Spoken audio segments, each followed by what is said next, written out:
How to turn on or turn off iCloud calendar on the iPhone 16 series. First, let's return back to the home screen by swiping up at the bottom of the screen. And from the home screen, tap on Settings. Now in the Settings page, we then scroll down, and then in here, we tap on Apps. Next, tap on Calendar.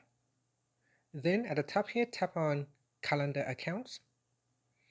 And then tap on iCloud.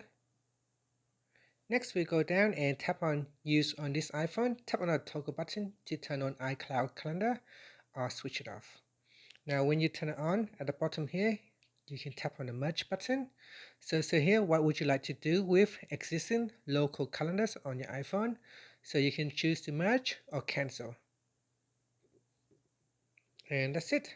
If you want to turn it off, just tap on the toggle button to switch it off. And then tap on Delete for my iPhone or Keep on my iPhone. And that's it. Finally, you can swipe up to return back to the home screen. Thank you for watching this video. Please like and subscribe to my channel for more videos.